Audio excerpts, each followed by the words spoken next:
O governo ou governante de plantão, utilizando as redes sociais como forma de comunicação política direta com a população, ou principalmente com seus apoiadores, seguidores, seus fiéis, no caso, ele está praticando uma espécie de estelionato político.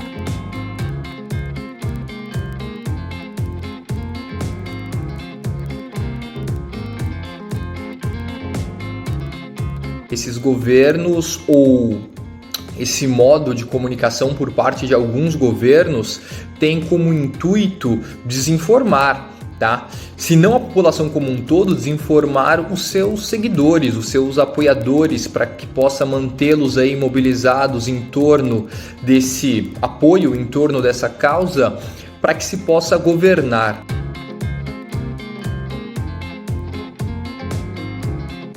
E os veículos de imprensa, eles não disseminam, eles não transmitem apenas informações. Essas informações, elas vêm carregadas de valores, elas vêm carregadas de ideias, tá? Logo, não existe neutralidade, nem por parte da imprensa ou dos diferentes veículos midiáticos, e muito menos uma neutralidade por parte dos governos.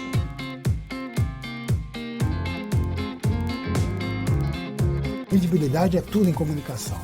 Se não houver credibilidade do governante, sobra o discurso político, o proselitismo, a campanha eleitoral que não acaba nunca.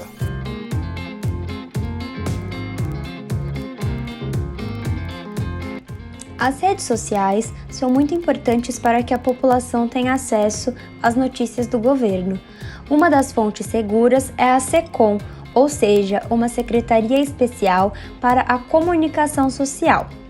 Um exemplo é o Twitter da SECOM, que é um meio para que as notícias cheguem ao público.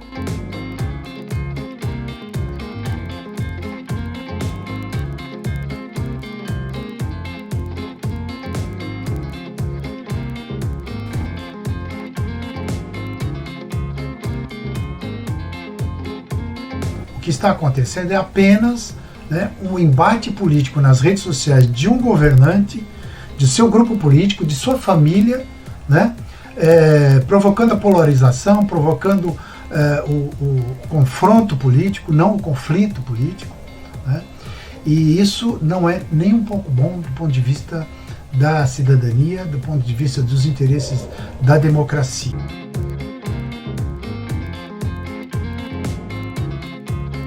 Os mais humildes não podem deixar de se locomover para buscar o seu pão de cada dia. As consequências do tratamento não podem ser mais danosas que a própria doença. O desemprego também leva à pobreza, à fome, à miséria, enfim, à própria morte.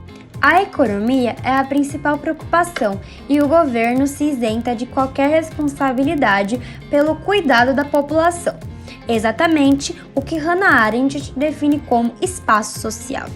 Até mesmo a SECOM compartilha essa visão do Estado isento com seus seguidores, mesmo com a exclusão posterior do post.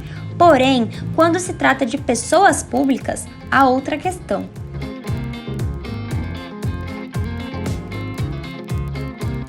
Chega para nós, seria bom você fazer na ponta da linha, tem um hospital de campanha perto de você, tem um hospital público, Arranja uma maneira de entrar e filmar.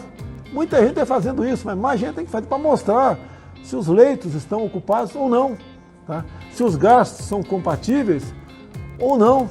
Isso nos ajuda. Tudo que chega para mim nas mídias sociais, a gente faz um filtro e eu encaminho para a Polícia Federal. O governo federal acredita nisso? Ou apenas Jair Bolsonaro? Os assuntos do espaço privado se confundem com os do espaço público.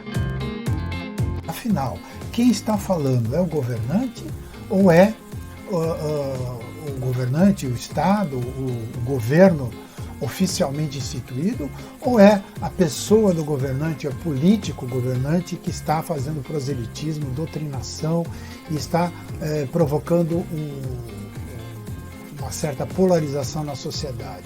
Essa é a sensação que a gente tem, e o impacto maior é na própria comunicação, na própria credibilidade. Credibilidade é tudo em comunicação.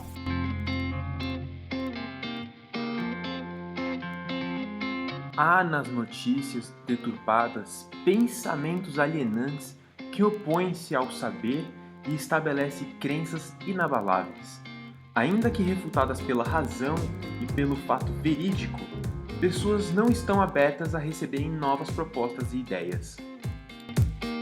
Eles podem apresentar o contraditório, e apresentar o contraditório é muito importante, né? Apresentar o contraditório faz parte dos regimes democráticos, então a gente não pode querer que um assunto seja divulgado e que apenas um lado dele seja transmitido. A gente tem que colocar vários atores, né, no cenário para medir quais são os prós e os contras.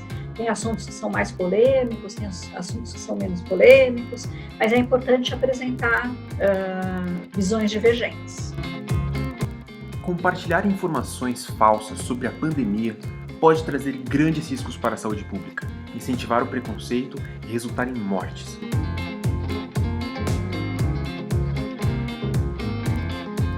Principalmente quando esse compartilhamento é feito por perfis verificados em redes sociais, como de pessoas com cargos oficiais no governo.